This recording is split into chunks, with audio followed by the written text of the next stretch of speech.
po'y bumabati sa inyo ng magandang gabi. Muli na naman akong magbabalik para magbasa ng salita ng Diyos at ibahagi ko sa lahat ng mga taong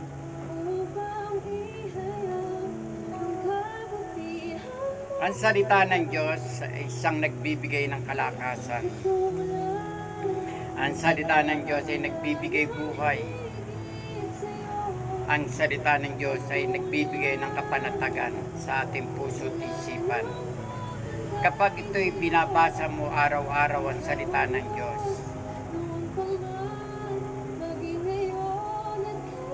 aayusin niya ang lahat ng sitwasyon. Ano man ang nangyayari sa buhay mo, sa buhay ko, kayang-kaya niyang ayusin. Bagamat tayo ay dumaranas ng mga pagsubok sa buhay, lalo tayong magbasa ng Biblia, lalo tayong manalangin sa Kanya. Ilapit natin ang ating puso sa ating Panginoon Diyos upang maramdaman niya kung ano yung bigat na nararanasan mo. Ang babasahin ko po sa Biblia na aking ihahayag ay tungkol sa kay Lucas. Ang sabi nga hindi ang pumapasok sa loob ng katawan ng tao ang nagpaparumi, kundi yung lumalabas sa ating mga bibig na nanggaling sa ating puso. Ang babasahin ko pong aklat ay sa aklat ni Lucas. Lucas, Kabanata 15, talata 10, at ang mga sumusunod.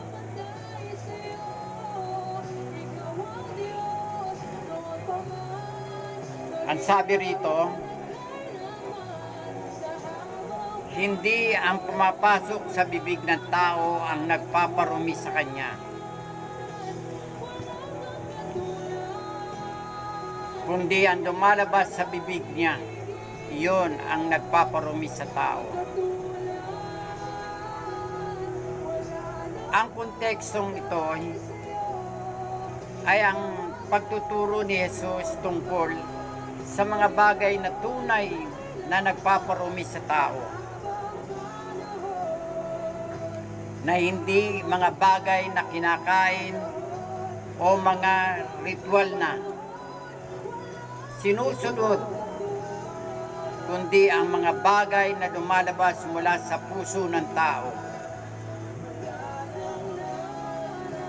tulad ng masasamang pag-iisip, salita at gawa.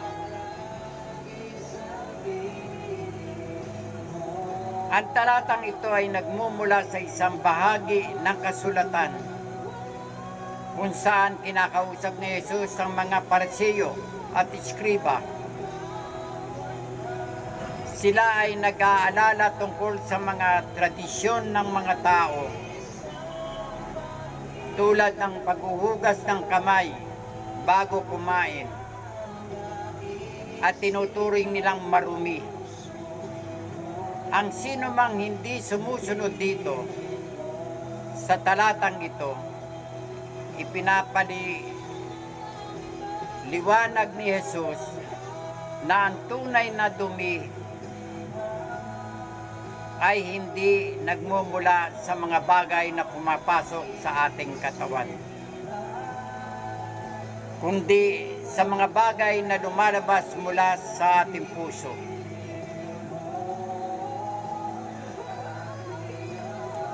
Ating pong pagnilayan ang aking binasa sa aklat ng Lucas. Ang talatang ito ay nagtuturo sa atin na ang espiritual na kalinisan at karumihan ay hindi nakabatay sa mga panlabas na ritual o tradisyon, kundi sa ating mga intention at salita. Sa ating buhay, madalas nating iniisip na ang mga panlabas na kilos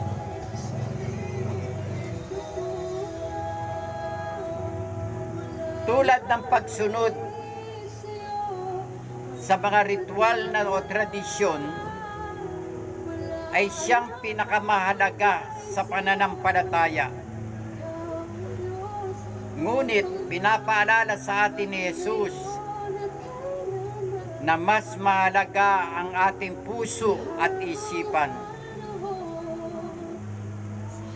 Kapag tayo ay nagsasalita ng mga bagay na negatibo, mapanakit o mapanirang puri, ipinakikita natin ang tunay na kalagayan ng ating puso. Kaya mahalaga na bantayan natin ang ating mga sinasabi, sapagkat ang mga ito'y nagpaparumi sa ating puso at siyang nagtatakda kung tayo ay spiritual o malinis o marumi. Sa ating pang-araw-araw na buhay, magandang pagnilayan ang mga salitang lumalabas sa ating bibig. Sila ba ay nagdudulot ng pag-ibig at kapayapaan at kabutihan? O sila ba ay nagpaparumi, nagdadala ng sakit at pagkawatak-watak? Tularan natin si Jesus sa pagiging maingat sa ating mga sinasabi at sikapin nating magkaroon ng pusong dalisay at puno ng pagmamahal.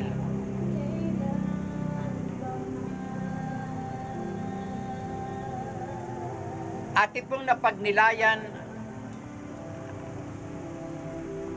ang aking binasa sa Biblia sa aklat po ng Lucas. Hindi lingid po sa atin, kadalasan, minsan, pabigla-bigla tayo. May pinag-aralan man, walang pinag-aralan, titulado man o hindi, mayaman man o mahirap, dukha o mangmang, hindi maiwasan na makapagsalita ng hindi maganda sa ating kapwa. Misa tinitignan natin yung panlabas ng anyo ng ating kapwa. Parang hinuhusgahan na natin.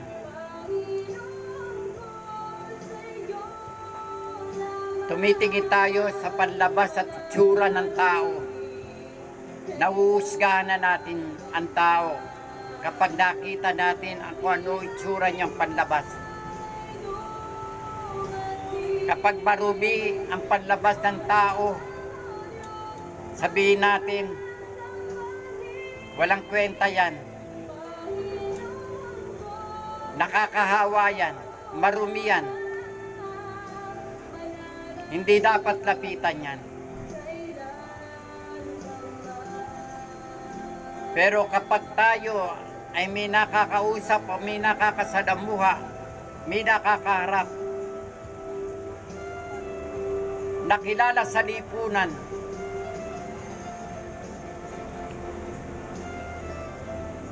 mayaman, maayos manamit, titulado, edukado,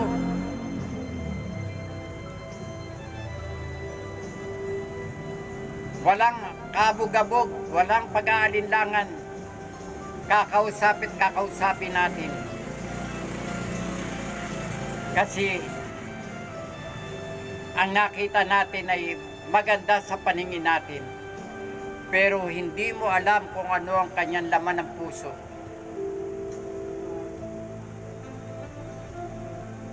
Maraming ganyan ngayon sa mundong ito. Pag wala kang pera, huhusgahan ka.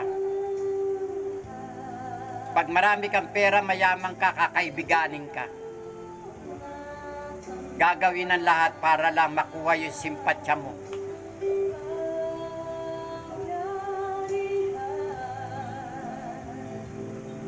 Mapakapatid, makamag-anak,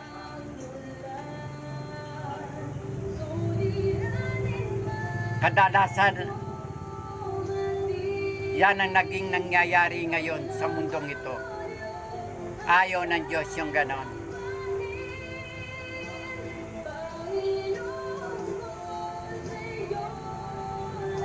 Kung ikaw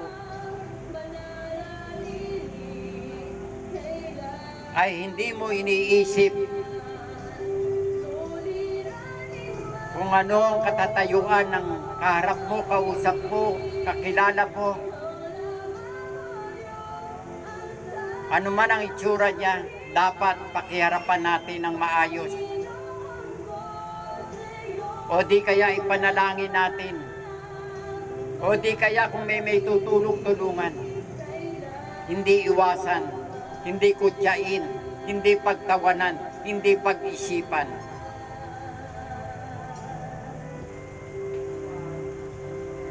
Alam niyo po, mula nang magbasa ako ng Biblia,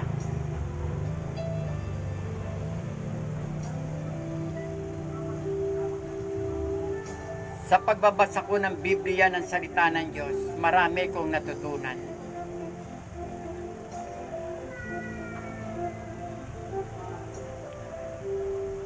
Yung mga ginagawa ko noon na hindi maganda ay nagagawa ko ngayon ng maayos.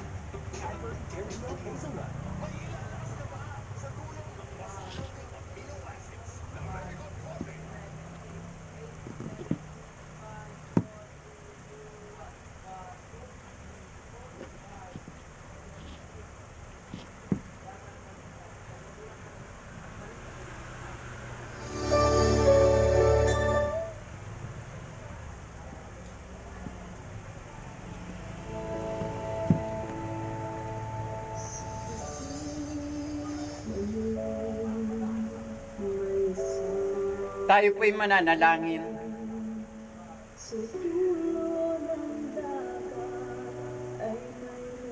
Kumisan sa ginagawa ko to sa araw-araw, minsan nasabi ko sa sarili ko na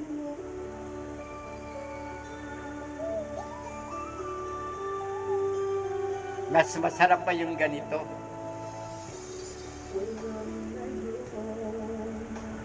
Kung ano man ang ginagawa mo, walang nakakakita kundi ang Diyos.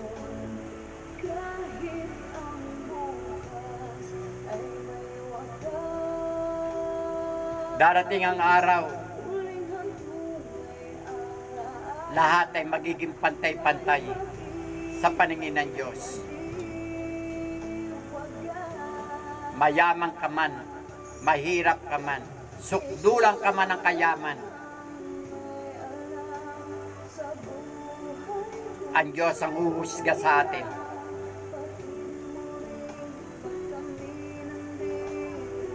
Napagsabihan ninyo ako ng hindi maganda, panalangin lang ang katapat niyan. Yun ang natutunan ko.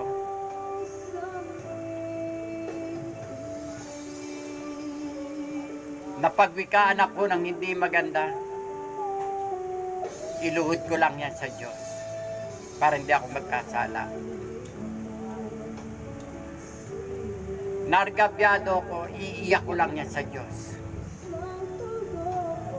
Diyos na ang bahala. Sabi naman niya, nasa akin ang pagiganti, huwag kang magiganti. Sapagkat ako'y makatarungan.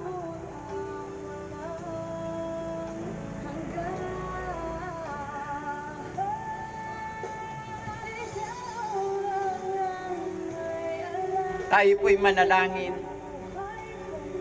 Kung gusto nyo pong sumabay sa aking panalangin, sabayan nyo po ako.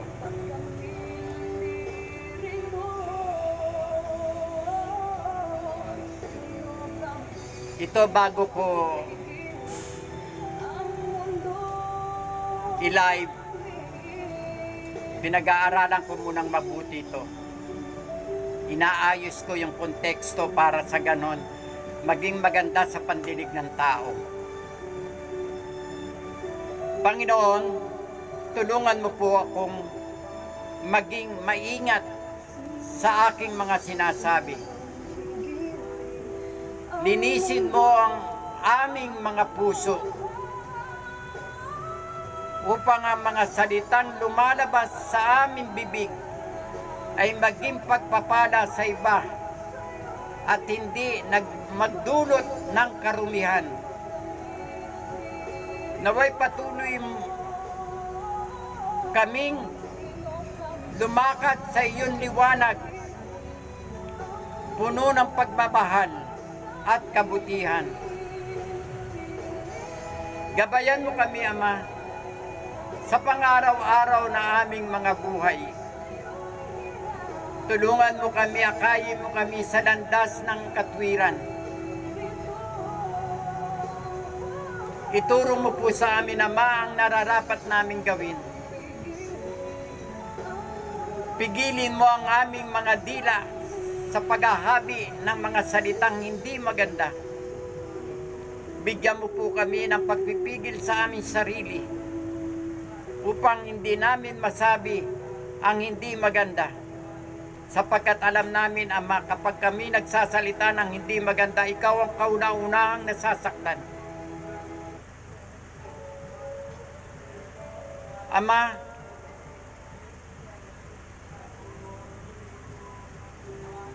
ang pinakamahirap na nagagawa namin ay punlaan namin ang tao.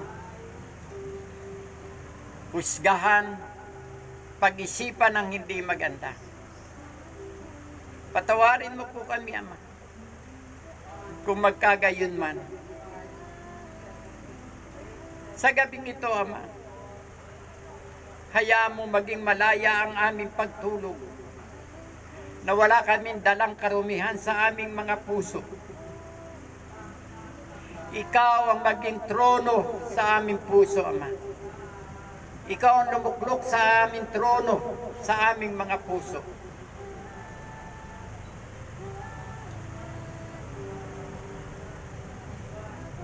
Wala nang masihigit pa, Ama, kapag ikaw ang lumuklok sa aming mga puso. Ano ba ang amin dapat pang gawin, Ama? Gabayan mo po kami. Samahan mo kami. Turuan mo kami. Ikaw ang nakakaalam ng lahat, Ama. Kung gaano kahirap para sa amin yung mga bagay na ginagawa namin na hindi nakalulugod sa iyo. Patawarin mo po kami sa mga ginagawa naming pagsalita na hindi maganda, paghusga namin sa aming kapwa, pag-iisip namin ng masama na hindi maganda.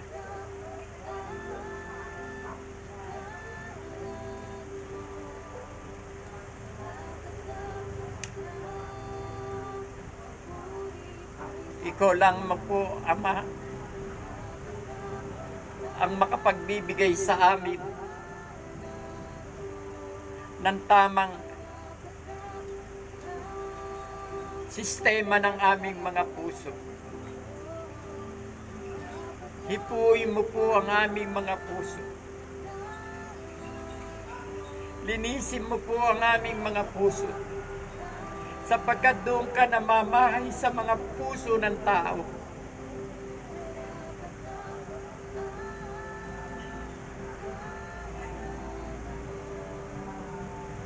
Kami lubos na nagpapasalamat sa iyo, Ama, Sa oras na ito, muli kami dumadalangin. Muli kami humihingi ng tawad sa mga nagawa naming kasalanan sa iyo, sa aming kapwa. Kaya aking kung itinataas ang iyong kabanal-banalang pangalan. Sa iyo ang kapurihan, Ama. Sa iyo ang kadakilaan at kaluwalhatian, na tanging sa pangalan ng iyong anak na si Jesus, na aming sasambahin at pupurihin at pasasalamatan, na siyang magbabago ng aming mga buhay, na maging maayos ang aming lalakarin at lalakbayin, na kasama siya. Maghari ka sa aming buhay, sa pangalan ni Jesus. Sa pangalan ni Jesus. Amen.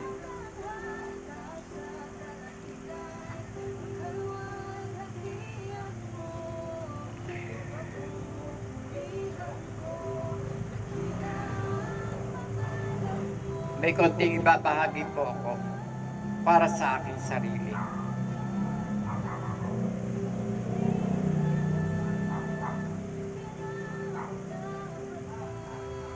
Sobra ako nagpapasalamat sa Panginoon kasi nasanay akong nag-iisa.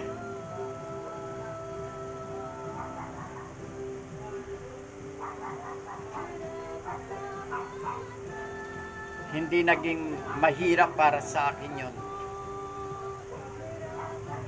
At alam kong ginagabayan niya ako.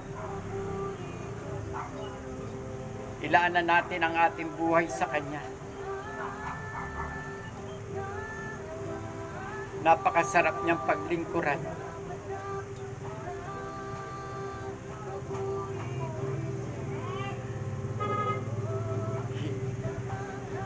Ang tunay na kagalakan na nagmumula sa puso ay bigay ng Panginoon yun. Mag-uumapaw sa ating puso yung kagalakan na ibibigay niya.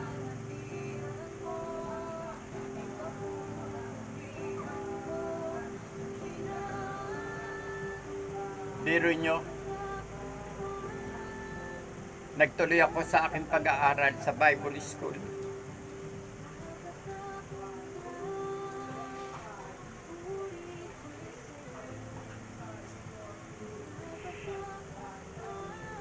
Kahit na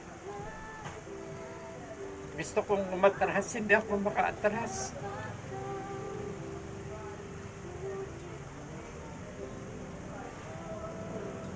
Kasi plano niya.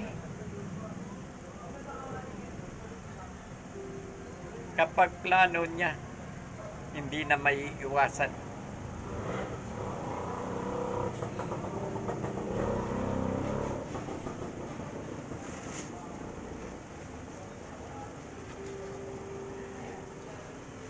Salamat po sa inyo kung pinakinggan ninyo at napakinggan ninyo ang aking mga sinabi at binasa.